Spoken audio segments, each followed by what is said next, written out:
नमस्कार प्यारे विद्वान साथियों, पीएसवी के इस ऑनलाइन डिजिटल प्लेटफॉर्म पर मैं महेंद्र चौधरी आप सभी का तहे दिल से स्वागत कर रहा हूं। मित्रों, अपना जो टॉपिक चल रहा था वो परसेंटेज चल रहा था और हमने परसेंटेज की जो पिछली क्लास है उसमें 45 तक हमने प्रश्न हल किए थे।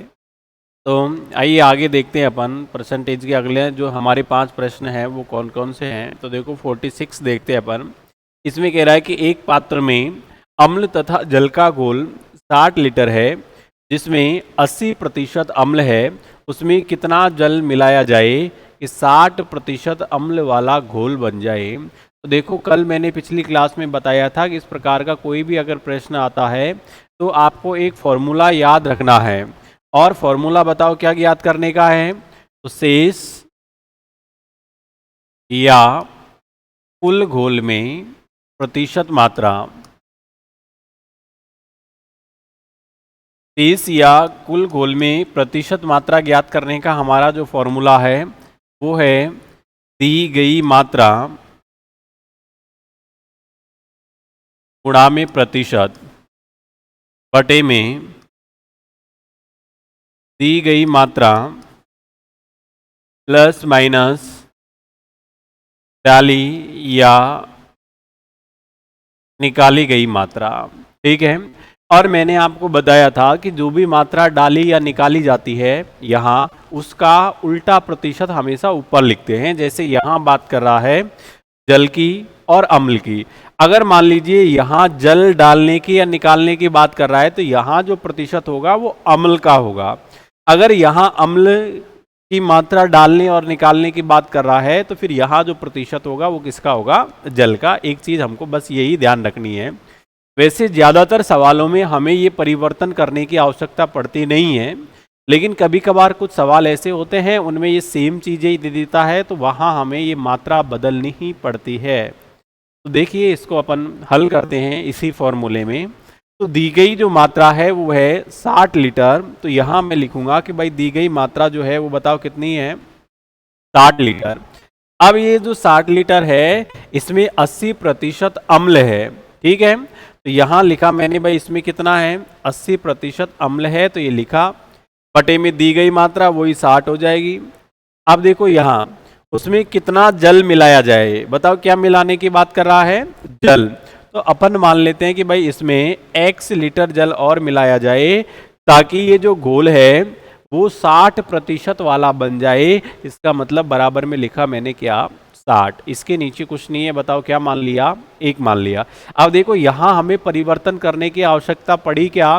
नहीं पड़ी, क्योंकि यहाँ देखो क्या डालने की बात कर रहा है, ये कितना जल और मिलाया जाए, यानी यहाँ जल मिलाने की बात कर रहा है और ये अम्ल का प्रतिशत दे रखा है, इसलिए दोनों अलग अलग है, ऊपर नीचे समान नहीं है, तो हमें बदलने की आवश्यकता ही नहीं पड़ेगी। ठीक है। तो हल करते हैं। तो देखो ये जो 60 है इस 60 से ये वाला 60 कैंसिल हो जाएगा। यहाँ क्या बचेगा? 60 प्लस x बराबर, इधर बताओ क्या बचा? 80। हमें x की वैल्यू चाहिए तो x बराबर ये 60 इस तरफ आएगा तो माइनस का होगा और 80 में से 60 घटाऊंगा तो 20 लीटर। तो बताओ हमारा जो आंसर होगा वो क्या होगा कि भाई इसमें 20 लीटर जल और मिलाया जाए तब जाके इनका जो प्रतिशत है यानी अम्ल का जो प्रतिशत है वो बताओ कितना हो जाएगा। तो ये अम्ल का जो प्रतिशत है वो हो जाएगा कितना? तो ये होगा 20 लीटर। अब देखो अगला प्रश्न देखते हैं अपन कि अगले प्रश्न में अपन से क्या कह रहा है। तो आइए देखते हैं अगला प्रश्न। अगले में देखो अपन से कह रहा है कि एक विक्रेता कुल बिक्री का 5.5% कमीशन और 10,000 से अधिक बिक्री पर 1/2% बोनस प्राप्त होता है। ठीक है। यदि उसकी कुल आय 1920 रुपए हो। अब देखो यहाँ वैसे ये 1920 नहीं है, ये 1980 है। ठीक है, इसको करेक्शन कर लेते हैं अपन, यानी इसकी जो कुल आय है वो है कितनी? 1920 की जगह, सॉरी 80 नहीं 1990 है ये। ठीक, तब जाके अपना आंसर आएगा। देखो इसकी जो कुल आय है वो है कितनी? 1990। यहाँ कह रहा है कि एक विक्रेता कुल बिक्री पर 5.5% कमीशन। इसका मतलब जो सेल्समैन है ये भाई जितने की भी बिक्री करेगा फिक्स है कि उसको 5.5% कमीशन मिलेगा ही मिलेगा। फिर कंपनी ने एक शर्त और रख दी, और हर कंपनी ऐसी शर्त भी रखती है एक एम्प्लॉय के लिए कि वो ज़्यादा से ज़्यादा कंपनी का जो प्रोडक्ट है उसकी सेल करे। अब सेल्समैन क्यों करेगा? मान लो कि उसको अगर फिक्स कर दिया जाए सेल्समैन को कि आप जितनी भी सेल्स करो चाहे ना करो आपको इतना ही मिलेगा, तो फिर वो ज़्यादा करेगा नहीं। इसलिए हर कंपनी क्या करती है कि एक कमीशन के अलावा अलग से बोनस रखती है, ठीक है, कि अगर आप इस दायरे से ज़्यादा की सेलिंग करोगे तो आपको इतना % उसका बोनस मिलेगा, तो एम्प्लॉय फिर वो ज़्यादा सेल करता है। तो यहाँ पर भी वही है कि कुल बिक्री, तो बताओ सबसे पहले हमें कुल बिक्री का पता है क्या? नहीं है। तो हम मान लेते हैं, माना कि कुल बिक्री क्या है? X रुपए है। अब देखो ये जो कुल बिक्री है उस पर 5.5% का कमीशन, तो देखो 5.5% कैसे लिख सकता हूँ? 5 दूनी 10 और 11/2% लिख सकता हूँ या नहीं लिख सकता हूँ? तो यानी यहां लिखेंगे x गुणा में 11/2 और देखो परसेंटेज हटाऊंगा तो नीचे क्या लगा दूंगा? 2 0। बताओ यहां तक किसी कोई दिक्कत? आगे देखते हैं। आगे कह रहा है और 10,000 रुपए से अधिक बिक्री पर 1/2% बोनस प्राप्त होता है। अब देखो ये जो बोनस है, बताओ 10,000 तक अगर ये बिक्री करेगा तो इसको बोनस मिलेगा क्या? बोनस नहीं मिलेगा अगर ये 10,000 की सेल करेगा तो।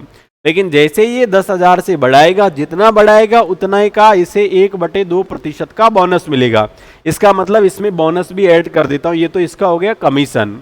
अब देखो कुल बिक्री है इसकी x, इसमें से मैं 10,000 घटा देता हूं क्योंकि इसको 10,000 तक तो भाई कोई बोनस मिलने वाला है ही नहीं, इसको सिर्फ कमीशन ही मिलेगा।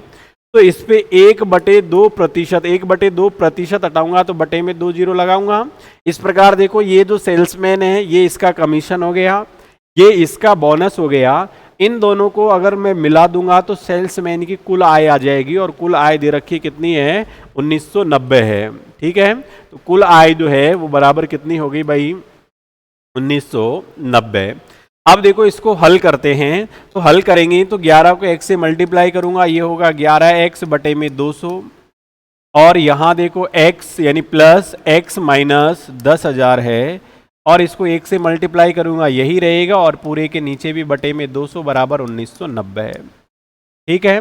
अब देखो इन दोनों का एलसीएम लूंगा मैं, तो एलसीएम क्या आएगा? 200 आएगा। आएगा या नहीं आएगा? तो यहाँ 11x प्लस ये ऐसे कैसे ही रहेगा क्योंकि 200 यहाँ है, तो x माइनस 10,000 और बराबर 1990 बटे में 1। अब देखो इसको और हल करते हैं अपन, तो इनको अपन क्रॉस मल्टीप्लाई करेंगे इस प्रकार से। तो क्रॉस मल्टीप्लाई करेंगे तो देखो 11 और 1 कितना हो गया? 12x। 12x को 1 से मल्टीप्लाई करूंगा तो 12x ही आएगा, माइनस के 10,000 भी ऐसे कैसे, बराबर ये 1990 है, और 1990 को यदि मैं 200 से मल्टीप्लाई करूंगा तो कितना आएगा? तो देखो 1 0 2 0 3 0, 9 दूनी 18, 9 दूनी 18 और 1 19, 2 एकम 2 और 1 3, तो ये आया 3,98,000, ठीक है।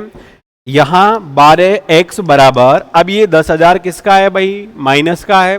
अगर बराबर के इस तरफ जाएगा तो प्लस का हो जाएगा, तो 3,98,000 में अगर ये 10,000 में ऐड करूंगा तो ये हो जाएगा 4,08,000, और ये 12x बराबर 4,08,000 है।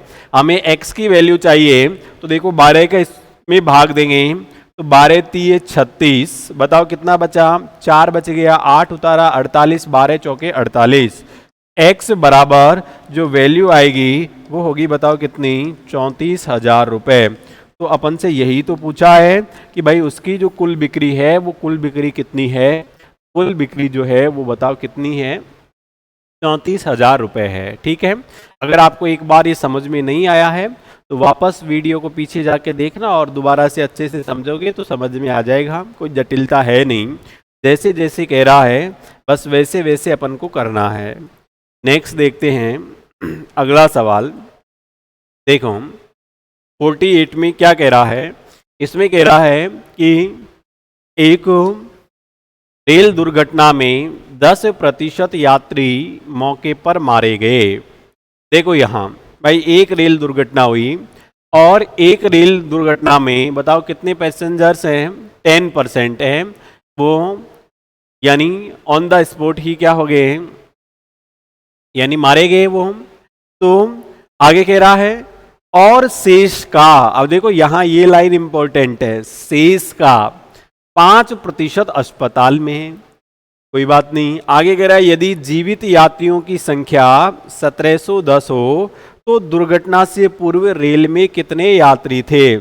यानी हमको ये बताना है कि जब ये रेल में दुर्घटना नहीं हुई थी उससे पहले कुल कितने यात्री बैठे हुए थे। तो अपन मान लेते हैं कि भाई रेल में जो दुर्घटना से पूर्व कुल यात्री थे, उन कुल यात्रियों की संख्या, यानी कुल यात्रियों की संख्या, और ये जो कुल यात्रियों की संख्या है ये अपन मान लेते हैं कि दुर्घटना से पूर्व रेल में कुल यात्रियों की जो संख्या थी बताओ कितनी है, x है। ये कब की बात कर रहा है, दुर्घटना से पूर्व।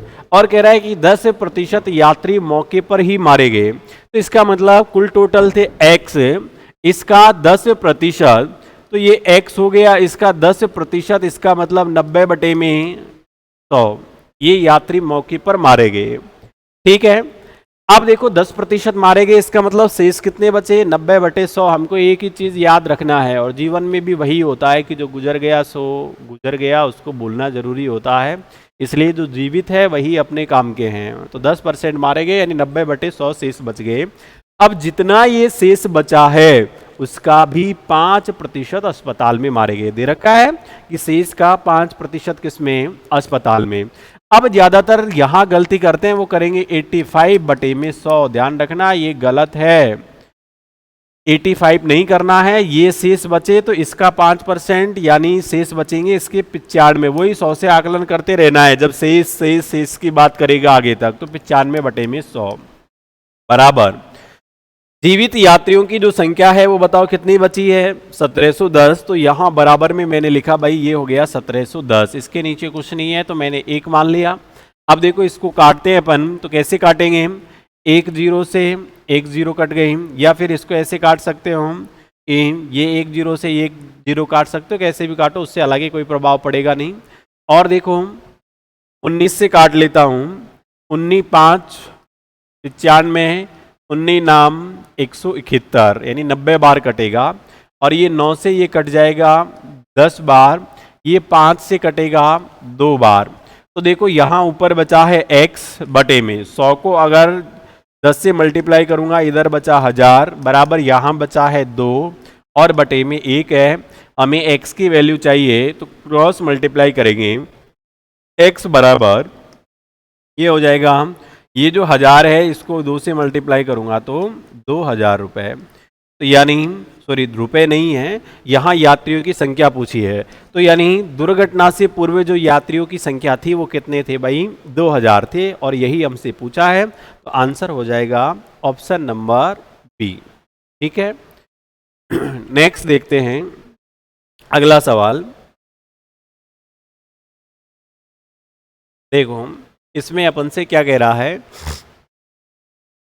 हालांकि आपको पता हो तो इस टाइप के अपन पहले पढ़ चुके हैं, लेकिन फिर भी अपन देख लेते हैं।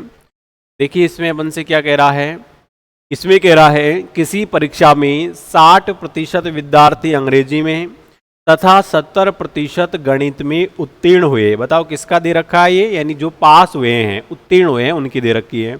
आगे कह रहा है यदि 20% विद्यार्थी दोनों विषयों में अनुत्तीर्ण रहे हों तथा 2500 विद्यार्थी दोनों विषयों में उत्तीर्ण रहे हों तो कुल परीक्षार्थियों की संख्या कितनी है। अच्छा सवाल है। देखो आपको याद हो तो मैंने ऐसे डायग्राम बना के भी आपको समझाया था और एक फॉर्मूला भी बताया था। तो देखो मैं डायग्राम बना देता हूँ एक बार।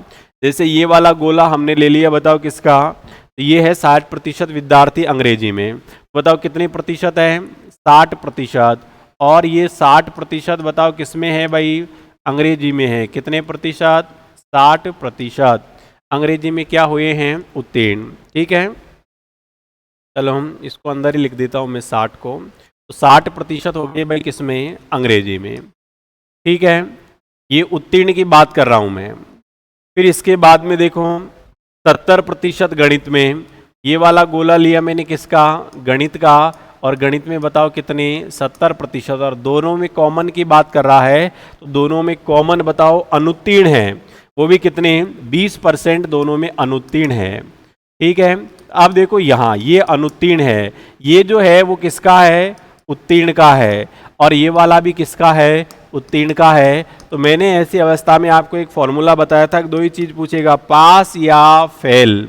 तो पास या फेल ज्ञात करने का फॉर्मूला था a प्लस बी माइनस सी। ए का मतलब पहला विषय, बी का मतलब दूसरा विषय, सी का मतलब कॉमन। लेकिन मैंने जब आपको इस प्रकार के सवाल बताए थे तो एक चीज साथ में और समझाई थी कि ध्यान रखना, ये जो सारा परसेंटेज हो ये समान होना चाहिए, या तो उत्तीर्ण उत्तीर्ण का हो या फिर अनुत्तीर्ण अनुत्तीर्ण का हो। तो देखो ये उत्तीर्ण का दे रखा है, ये उत्तीर्ण का दे रखा है, और कह रहा है कि 20% दोनों में अनुत्तीर्ण हुए। तो क्या मैं इससे उत्तीर्ण का प्रतिशत ज्ञात कर सकता हूं? बिल्कुल कर सकते हैं। जब दोनों विषयों में 20% अनुत्तीर्ण हुए तो बताओ उत्तीर्ण कितने हुए होंगे? तो यहाँ लिखना है 80%। बस अब सीधा फॉर्मूले में लगा दो। तो उत्तीर्ण का दे रखा है यानी पास का दे रखा है, तो यही फॉर्मूला लगा दो हम। ए का मतलब पहला विषय, तो पहले विषय में लिखो 60, दूसरे विषय में बताओ कितने हैं 70, और दोनों में कॉमन कितने हैं तो 80। बस इसको हल करेंगे तो आपस में घटाएंगे, हल करेंगे, जोड़ेंगे तो आंसर आएगा 50% पास हो गए। हुए या नहीं हुए? आगे देखो क्या कह रहा है, 2500 विद्यार्थी दोनों विषय में उत्तीर्ण रहे हों। अब देखो भाई उत्तीर्ण रहे हैं, उत्तीर्ण जो विद्यार्थी रहे, तो उत्तीर्ण रहने वाले विद्यार्थियों की जो संख्या है वो बताओ कितनी है? तो वो है में 2500। अब देखो यहाँ इससे स्पष्ट पता चल रहा है कि भाई 50% विद्यार्थी पास हो गए, तो बताओ फेल भी कितने हुए हैं? 50। इसका मतलब आधे पास आधे फेल। अब हमको साफ साफ कह रहा है कि भाई उत्तीर्ण हुए हैं 2500, तो बताओ फेल भी कितने हुए होंगे, यानी अनुत्तीर्ण कितने हुए होंगे? तो अनुत्तीर्ण जो हुए होंगे वो भी भाई इसके बराबर ही होगा, क्योंकि 50% पास तो 50% फेल। हमसे पूछा है कि कक्षा में कुल कितने विद्यार्थी थे, तो बताओ कुल परीक्षार्थी की संख्या अगर हमको ज्ञात करनी है तो कुल जो परीक्षार्थी हैं उनकी संख्या, तो 2500 पास हुए 2500 फेल, इसका मतलब कुल थे 5000। और यही पूछा है कि कुल परीक्षार्थियों की संख्या क्या है, तो इसमें जो हमारा आंसर होगा वो बताओ क्या हो जाएगा? तो ये हो गए कितने? 5000। क्लियर है बात यहाँ तक? तो उम्मीद करता हूँ कि आप सभी को यहाँ तक अच्छे से समझ में आया होगा। बाकी जो प्रश्न बचे वो अपन अपनी अगली क्लास में देखेंगे। तब तक आप सभी साथियों को मेरा प्यार भरा नमस्कार, धन्यवाद।